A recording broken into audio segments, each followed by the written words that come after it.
Hi there, I'm George Thompson, a former senior pastor here at First Methodist, and I've come to the youth room because some very significant things happen here. Sunday evening, the Methodist youth gather for programs and worship. The confirmation class is taught here on Sunday mornings. For a number of years we've been doing that. But anytime the youth enter this room, they pass by a plaque just at the door at the entrance where there's a very special person that is honored by the name of Mary Hale. I'm more conscious than most about the importance of standing on the shoulders of those who've gone before us. For I remember the long heritage of great pastoral leadership in the life of First Methodist. For example, I followed the excellent leadership of Garland Young.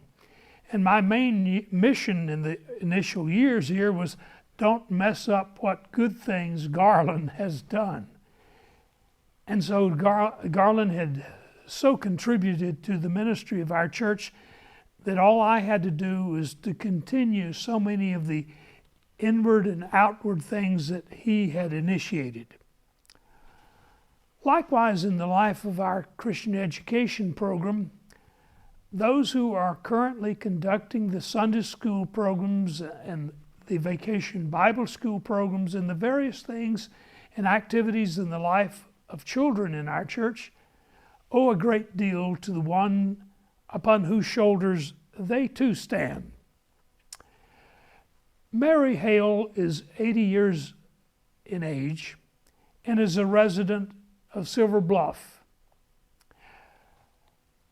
Back in the 1960s, she met and married a wonderful graduate of seminary at Asbury, who was an employee of the Board of Discipleship in Nashville. They began their marriage and ministry in Nashville, where she connected with Scarrett College and the educational program therein, and she learned a lot of techniques about Christian education that she could apply to work in the life of a church. Back in about 1979, Joe had accepted the position as the General Secretary of the World Methodist Council, and Kelly Jones was looking for and needed a director of Christian education to come and work here at First Methodist. And in that year, 1979, Mary came to be employed in this church as a director of education in general, where she gave oversight to all of the Sunday school classes for adults, but with concentration upon children's ministry especially. And the ministries that she began to initiate were reflections of some of the latest things that had been developed out of Nashville, both in curriculum as well as in small groups. When I came here in 1987, Mary had been very much engaged in many of those ministries here at First Methodist.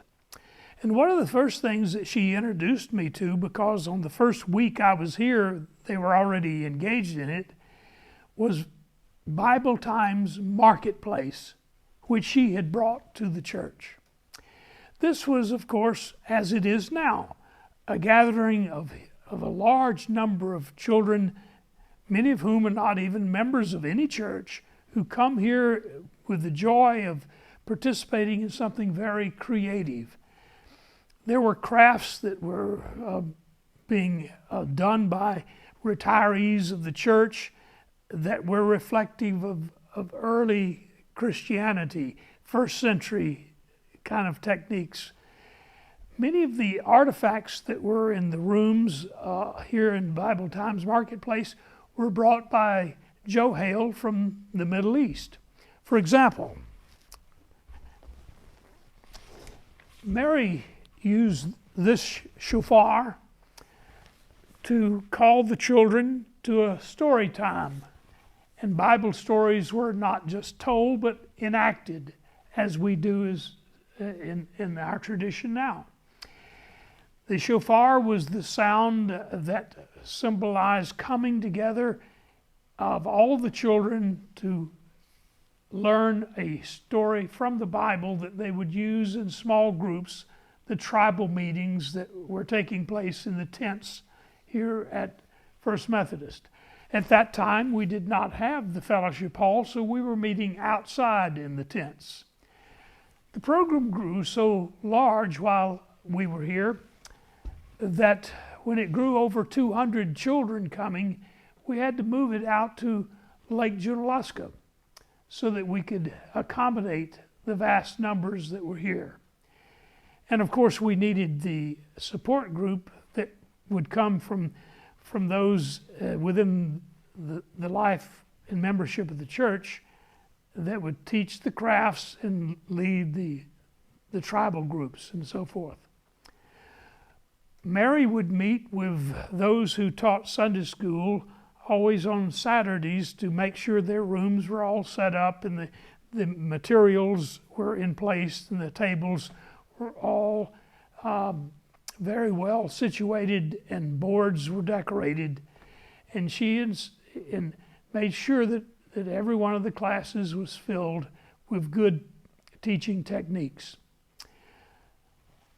This continued throughout the years that I was here, the 6 years that I served as the senior pastor, moving in 1992 to Greensboro. It was a very sad day the following year in the summer when Ruth Phillips phoned Pat and told her of a very tragic accident, not an accident, but an occurrence in which Mary had had a full stroke that took the left side of her body. On that day, 27 years ago, Mary took her last step. She had to forfeit her place as Director of Christian Education. And in good keeping, Jane Baker was her substitute, was her replacement. And Jane carried out the same ministries that Mary had done and built upon them with even more profundity. She had learned from Mary, but learned also from the techniques that she had discovered in going to continuing education programs. And of course, Kara is a part of that tradition, and the life of a full ministry to children continues in this church. But as the youth come into this room and pass by the plaque in honor of Mary Hale, they are reminded of the one who brought such quality of education to their lives and the lives of their parents for these last 27 years, and also for the years that preceded that in the ministry of Mary Hale. So I wanted to just share that bit of history in the life of our church in affirmation of a saint who is in our midst, whose prayers are daily for the continuation of a loving ministry at First Methodist, and who remembers the names of those who were children then, who are now leaders in the life of this congregation now. Praise be to God for the gift of this wonderful voice of love and care for us all.